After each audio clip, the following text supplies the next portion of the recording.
What's up guys, I'm Newbie Dave and today we're making an XP farm. Let's get started.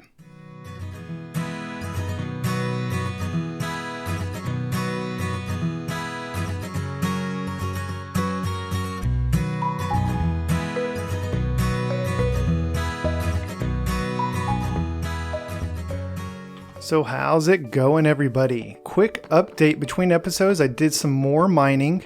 Last time I started a little strip mine and got some diamonds.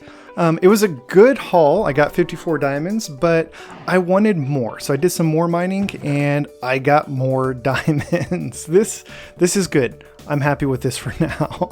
This will be enough to make some diamond armor, to make some diamond tools, to make multiple diamond tools that we can enchant and combine, which I actually already did.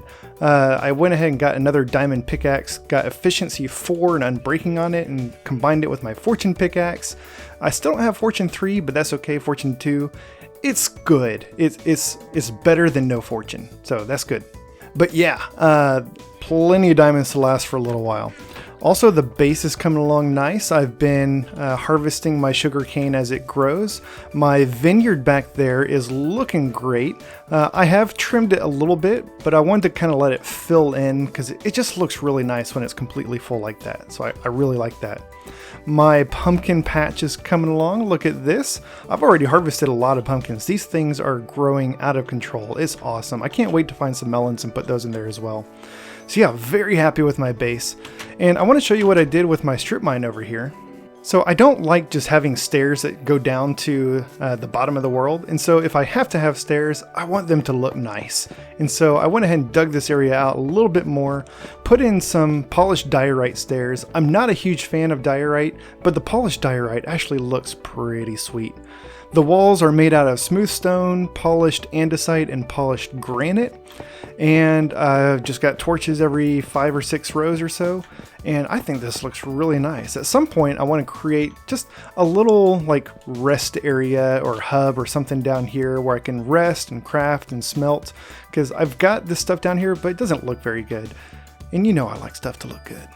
So yeah, on to today's build. Like I said, we're going to be making an XP farm because in case you missed it a couple episodes ago, I met my first untimely death of this world by jumping from a really tall nerd pole, expecting to land peacefully in a little pool of water, missed, and met my untimely demise. And I lost a bunch of levels doing that, and I was able to get a lot back. It turns out that blast furnaces will bank up a whole lot of XP when you use them. And so that's a really good way to get back a bunch of levels. But unfortunately, the blast furnace isn't very reliable, because if I have ores, I'm going to smelt them up. I'm not just going to sit on them waiting to use them to get XP. And so if I need more levels, I don't want to have to go mining for ore to throw it in the blast furnace to get XP out of it. So I want a more reliable source of experience points to use in the future. But we're going to be using the same basic concept. If you recall my XP farm from season 1, it was really just a kelp farm that dumped all the kelp into a smoker and banked up a lot of XP. So when you wanted XP, you just you used a lever or button or something to lock the smoker, and then you could take the kelp out as it cooked, and you got some of the XP that was banked, and it didn't have to run for very long to bank up a whole lot of XP. So I guess technically you could say this is a kelp farm, but for the purpose of banking up lots and lots of XP. So step 1, we need to go get some kelp. Fortunately, there is an ocean biome just to the west over here, so I'm going to hop in my boat and go over there and get some kelp. Word of wisdom, you want to come suited up with armor when you go out swimming in the ocean, because you're going to run across some drown. And drown, they can be nasty, especially if they've got tridents. They can do a lot of damage. So here we go. Kelp. Oh, I love kelp. Kelp is so good. It's easy to find, it grows very quickly, it's easy to grow more of, and it's really good for this sort of XP farm. So that's why I like using kelp. So just swim down to the bottom of the ocean, break the bottom of these kelp stalks, don't drown. Oh my, okay, come on, not good. Newbie Dave. Okay, we're good. So yeah, just break the bottom of the kelp stalks, the rest of the kelp will break, it'll slowly float up to the surface, and then just swim around and collect this stuff. You don't really need a whole lot to get started with this farm. I went a little overkill, but that's okay because the whole point of this farm is to make lots and lots of kelp. So if we have a lot of kelp left over, it's just going to go right into the farm. So you probably only need about 1 stack of kelp to get started on this. I think we're good. Yeah, I think we're good. So I'm going to head back to my base now. Now, if you remember my XP farm from Season 1, it was a nice, compact, efficient structure that used a zero-tick farm to just quickly force kelp to grow and then break really fast over and over and over. And you made kelp faster than it could smoke up in 2 smokers. It was beautiful. Unfortunately, those sort of zero-tick farms... Oh, this is not good. These guys are exactly where I want to build this thing. So yeah, unfortunately, those sorts of zero-tick farms, I guess, have broken, and it stopped working shortly after I built it, unfortunately. So we're going to have to do something a little bit different for this one. It's the same basic idea. We're going to be smoking up a bunch of kelp to bank up XP. We just won't be able to automatically grow it like we did in Season 1. There are so many creepers out there. What is going on? It's like a creeper convention. There's 1, 2, there's a zombie with gold armor. There's another creeper right over there where I'm going to be building. This is insane. Leave me alone, creepers. Yeah, so this is where I want to build my XP farm, just to the south of my base. I think this is a good spot for it. It is kind of a large structure, so I need a lot of area. And so I'm going to do a little bit of terraforming to just kind of extend this small hill out a little ways, fill in some of these little gaps here, and then we can get started. Alright, this should be pretty good. Unfortunately, I don't have a Silk Touch shovel yet, so I don't have any grass to fill this in, but this will eventually just fill in with grass. You can see it's already starting to turn into grass.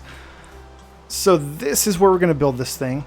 Here are the supplies that you're going to need. You're going to need some sort of building blocks of your choice. I'm going to go with stone bricks and lots of glass. I like using glass for this type of farm so you can see into it.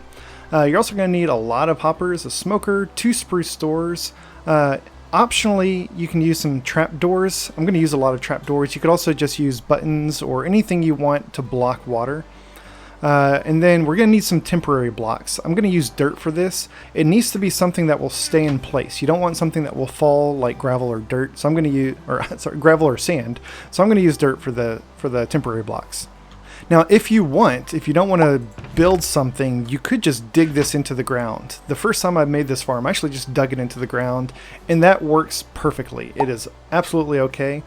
I like the design that I'm going to be going with today because if you do it right, you never actually have to go inside, which will make more sense once I build it. So let me get some of these supplies, and then we'll get started. So I'm going to start with the back of the wall over here. And let's see, we'll put it right here. That's a good spot for the back wall. Now, you can make this thing as long as you want. It doesn't really matter, but it does need to be a certain width. So let me see. So I'm making mine 13 blocks long. This is a nice round prime odd number. I don't know. 13 sounded good. Now for the width, like I said, it needs to be a certain width. And the width you need to make it is going to be based on how far water travels. So 1, 2, 3, 4, 5, 6, 7. So if we put down a water bucket over here and watch how far it flows out, you can see it comes right past that last block there. So it needs to be 7 blocks wide or deep or whatever you want to call this dimension, so that water placed along the back edge will go just past the edge of it right here. And actually, I want that to be my corner. So let me replace that one with a stone block. So this is actually going to be the front right here. So we want the water to flow 1 block past the front wall. So actually, this needs to be 1, 2, 3, 4, 5, 6. Yeah, 6, not 7. And now it's right up against my work area. Let me move this because that's going to drive me crazy. So yeah, there's the outline for the base of this thing. Now for the second row, I'm going to place some temporary blocks along the front over all the glass, and I'm going to do the same thing on the back. So eventually when we're all done, we're going to come remove these and replace them with something else, but for now they need to be full solid blocks. So I'm just going to use dirt. For the sides, we're just going to go ahead and fill this thing in with more glass and stone bricks. So for the rest of this thing, we're just going to do stone bricks on the corners going all the way up, and then glass on all the sides going all the way up. And you can make this thing as tall as you want. We're going to be planting kelp inside, and kelp Kelp can grow pretty tall. So the taller you make this, the more it's going to grow. For me, I'm going to go maybe 10. Yeah, I think I'll go 10 blocks. I think that's a good height because the whole point of this is to grow kelp so you can come in and break it. And so you're not really going to be leaving it to grow for a very long time. So it doesn't need to be super tall. And how do you like that? I can't sleep because I just covered up a pool of water and I think there's a drown in there. Unbelievable. So here I'm at the very top. Made one little change. I went back and placed the third row of glass with stone bricks. For one, I think that's just going to look better, and two, I was also running out of glass. So on this very top row, we're going to leave the front open, and I'm going to do stone bricks along the outline on the very, very top. Alright, so coming back down to the bottom, go ahead and get your 2 spruce doors. And I knocked out some of the glass at the very back here, and I'm going to put a spruce door here. And I'm going to put a spruce door on the other side. This is going to let us get in and out of this structure without having to break anything, but it's also going to keep the water from getting out. So look at this, you can put water down and the spruce door technically fills that block so the water can't escape. So now we just need to fill this entire inside with water. So if you start with 2 water buckets, just place both of those down. You now have an infinite water source, and just keep repeating this all the way across. And once you completely fill the back wall, then you can start on the sides. And once you fill in both the back wall and the sides, the rest of that level should just completely fill in like that. So we're gonna have to do this for every single level of this structure to get the entire thing filled with water. If you just do it at the top, then only the edges are gonna fill in, not the middle. It's gonna be a big pain. So this is the most tedious part of the build, is just filling it all in with water. But once you get the hang of it, it should go pretty quickly. Now I should say, just before you get too far ahead, do not go all the way up to the top with this. We're going to stop 2 rows from the top.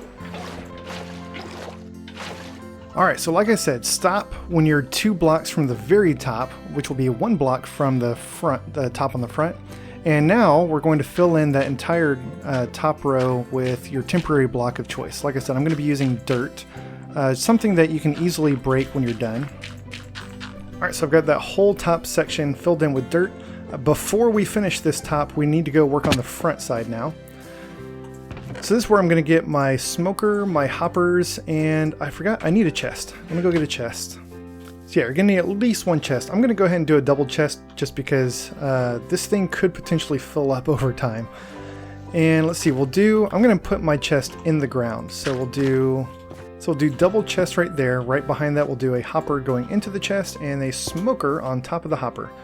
Now this is where the rest of the hoppers come in, and now that I look at it, I don't have enough hoppers. I'm going to have to go back and make some more hoppers. We're going to do a column of hoppers sticking straight up out of the smoker.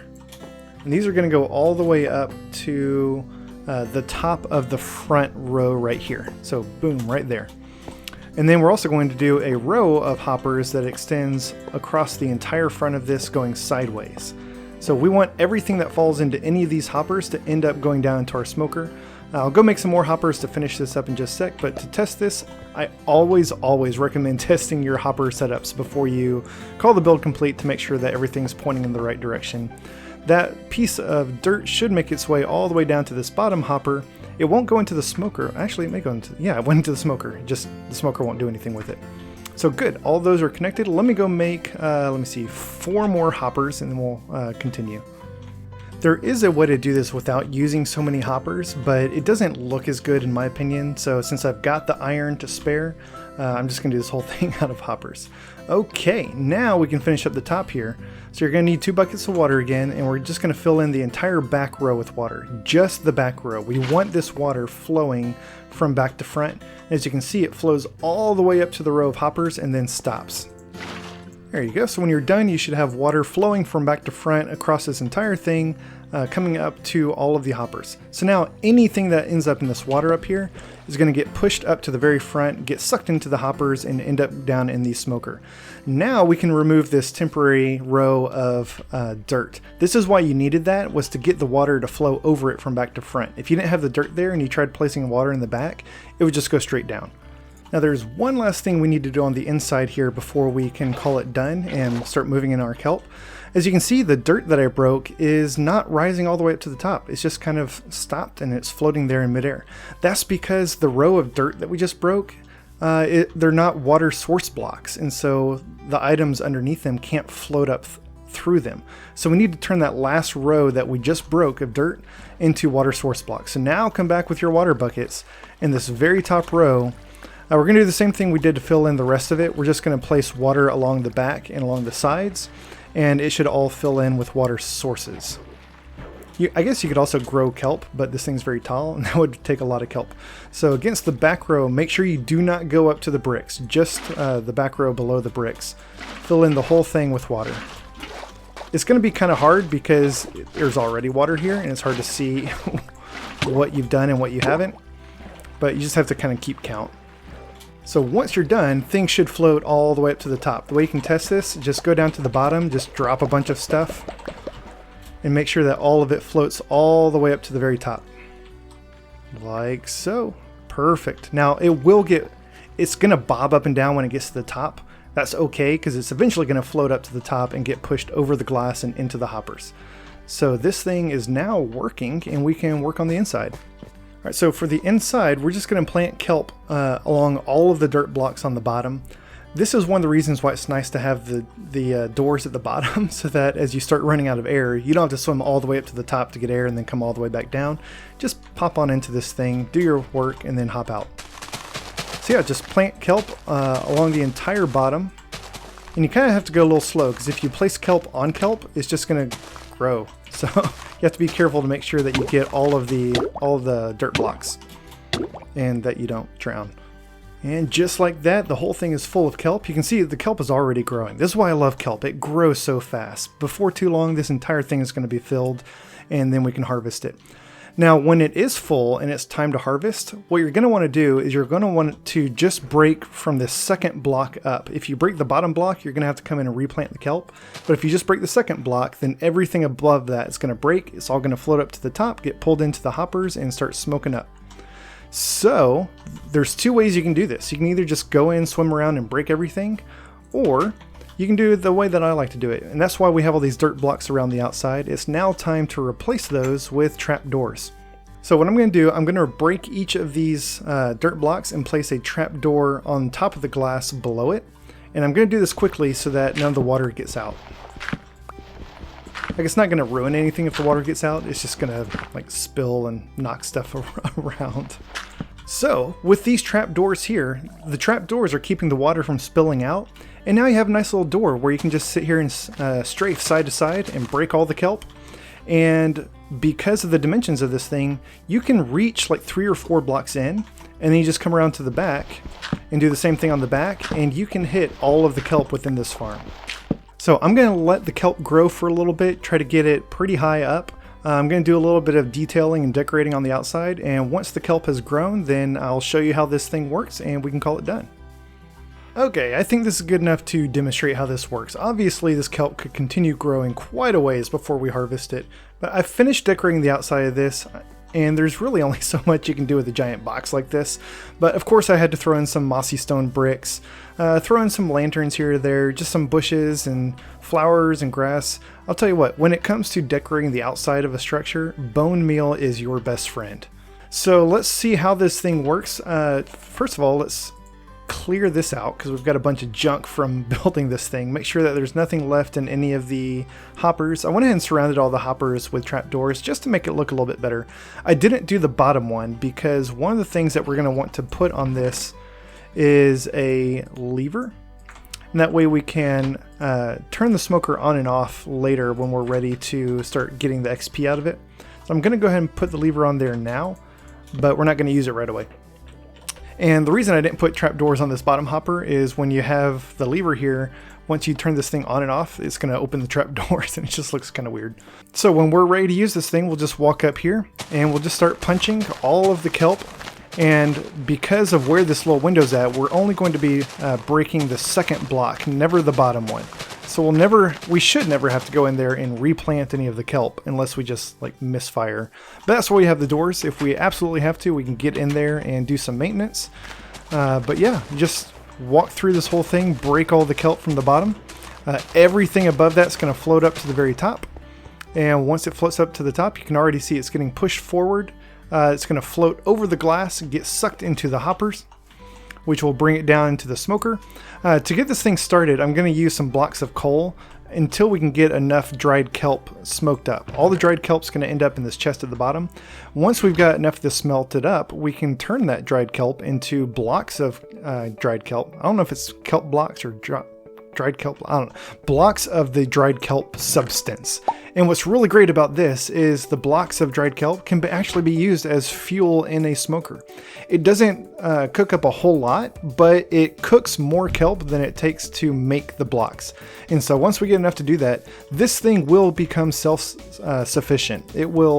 All of the kelp that we smoke up will be used to smelt up more kelp, and it'll just keep on going forever. So it is a bit more manual than the last one. We do periodically have to come and break everything, but we don't have to go run around and collect everything and put it into a hopper. All we have to do is break the kelp, and the rest it will just do on its own. So yeah, what we want to do is just let all this kelp smoke up. It's all going to go into the chest, and once we've got pretty much a full row of this stuff, then there will be enough XP banked up in the smoker that we can start taking it out. I'm going to go ahead and throw the rest of my kelp. I got way more kelp than I needed from the ocean. So I'm just going to dump all this into my little kelp farm. It will flow up to the top and just do what the kelp farm's supposed to do. I don't have to worry about it. So I'll demonstrate how you get the XP out of this. It's not going to be very impressive right now because there's not much XP banked up. But if you look at my experience bar down there, I have 4 full little nubs of experience. So what we're going to do is we hit the little lever to lock this thing. So now the hopper below it will stop pulling dried kelp out. So when we take a piece of dried kelp out, we'll get some of that experience. As you can see, my level is so high and there's so little XP banked up, you can't really see. So there it went up a little bit. And you just do this over and over and you're going to start getting the XP out of the smoker. Once we let this thing run for a while, there's going to be so much XP banked up in there that we're going to be getting 1, 2, 3 levels every single time we take some of the dried kelp out. So yeah, there you have it. Kelp farm / XP farm.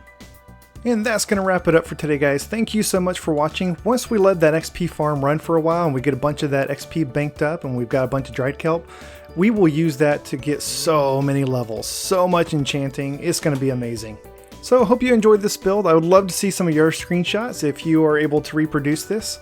And as always, if you enjoyed this episode, please hit that like button. It really does help me out. It helps to promote the channel so that other people can find it as well. And if you're enjoying the whole series, feel free to subscribe so you'll get notified of future episodes as they come out. Thanks y'all and have a great day.